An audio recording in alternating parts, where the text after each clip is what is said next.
everyone, and welcome back to the TMC tour part 2. So at this point we were getting ready to go on the tour from the fish house and livestock house around the actual warehouse and distribution centre. So we just passed the quarantine or dripping room, as they like to call it, also known as the red room, and this room here that we are just in is the big warehouse that they create the UV rays that go into the UV sterilizers. These ones that we're looking at right now are pond-based UV sterilizers. Now they actually manufacture every single part of the UV sterilizers inside that warehouse. So every single thing that you could possibly need to replace is stockable inside that warehouse, and you are able to purchase that to fix it yourself or to replace a certain specific attachment. The next bit I'm going to show you is the showroom. So this is what they call the cash and carry. So they actually store products in here for the shop owners to come and purchase and take back to their shops. So they do have a huge range of selection of different products that they sell within the marine industry. As you can see here, they have tanks, skimmers, return pumps, tanks. What they have said though in the talk that they did is that these items they aren't doing to go towards the high-end market. They are catering towards the new beginners and the medium starters. They feel a little bit more confident. They aren't aiming to go for people that have got thousands of pounds to spend on their tanks and want the highest range, top of the range pieces of equipment. So that's not what they're going for, and they're very open about that, which is great. As you can see here, we are actually in the middle of the day, and all of the livestock comes in, all goes out here. They use these mechanical arms to basically zip tie the bag, but with a metal zip tie, which is quite cool. So it's just quite fascinating watching how fast they do this, and also at some points there was a lot of people around it. Now moving on to this photo and these next few, there's the skimmers and this is the sump area of the livestock room. This up above is the loft area, and that's where they store all of the filters and the filter canisters that have been used. So there's quite a big amount of space up here as well, and you can see all of the pipework from above that goes down.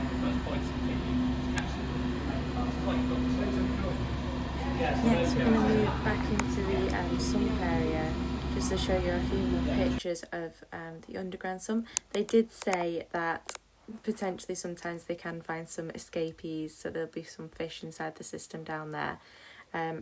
Those canisters there are to clean the sand, and then behind are these skimmers. So quite cool pieces of equipment here on a large scale. These are the return pumps that they have, and obviously all the spares type valves to control them going into all the tanks. I'm going to follow with a video showing more of the fish that you haven't seen already and some of the corals. I'll play some music for you so it looks nice and peaceful as you're watching. Thank you.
wanted to kind of give you a final update on how today went.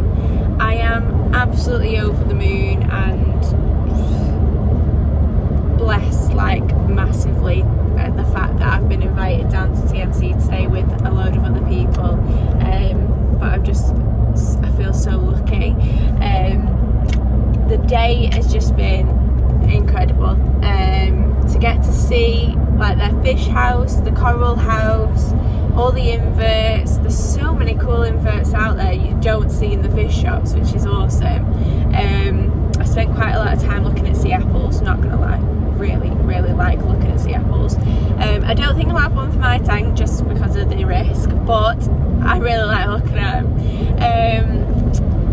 Yeah, the place is amazing. Looking at their industrial size Sump, looking at their industrial size skimmers, return pumps, like UV room, all of it was just amazing. I've got so much content for you all to watch, and I'm just so happy. I just hope you all enjoy it. I'm gonna have to split it into a few parts though because there's too much, so sorry that there might be a few videos staggered, but I'm hoping that it works out better this way. Everyone also got to take home a coral. We could just choose whichever coral we wanted in there, up to a certain limit. So I and quite a few others got to choose a pink walling hammer. Oh my god, it's gorgeous. So really excited to get that in, acclimated, and pop it in the new tank, and see it under the lights pop. So yeah, just want to say a massive thank you to TMC for having us all there, like teaching us a load of new stuff, and also to like take in the values that they want to share with the rest of the world and the other reefers that are out there, because their values are so strong that they want to look after the fish. Yes, there might be fish kept in really small tanks at this moment in time in their distribution centres all throughout. They've got 4 in the UK. Yes, there is. But they openly say that fish come in and out that quick. They are only in that short, small tank for a short period of time, and they're well looked after in that time. You know, they're fed like 6 to 8 times a day. So those fish are very looked after, and they're not going to be caused that much stress in that length of time that they are in the distribution centre and then out. They're well rested before they go into the small tanks, and drip acclimated for however long as well, a full day of drip acclimation before they then go and move on to the next lot of tanks that they sit subsiding until someone from a shop decides to pick them up. But they also, another thing that I really took from the event was that I really like that they use the short method of transportation of their livestock. So they try their best to get all of their livestock, whether it's corals or fish, from the ocean, say Monday, and get it back and into their shop by the latest of Thursday, Friday. So it's around about a week is the maximum length of time that they would have travelling or going from one place of the ocean to their shop, the distribution centre.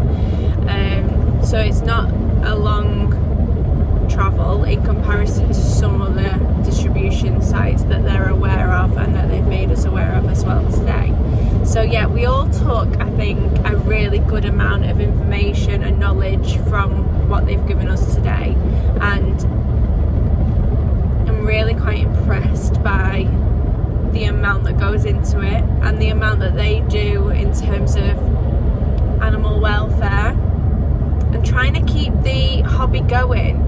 They're so, they're so supportive of the hobby.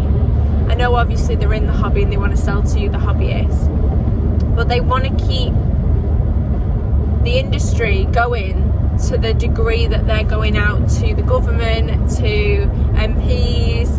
They're fighting a battle themselves every day against people trying to stop the industry from happening and being there, and they do a massive job.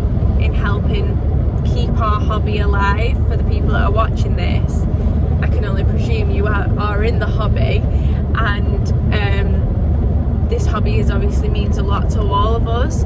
So it is amazing to see the amount of work that they actually do behind the scenes that no one's really aware of, to try and keep our hobby alive. So yeah, thank you to TMC, Brian especially, because he's the CEO of the company and runs all of it, for doing such an amazing job at keeping our hobby alive.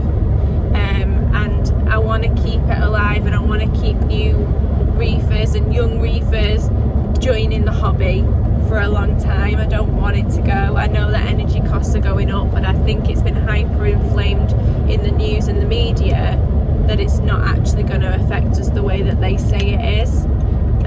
That's what I'm hoping anyway. But yeah, so thanks for watching everyone. I hope you do enjoy.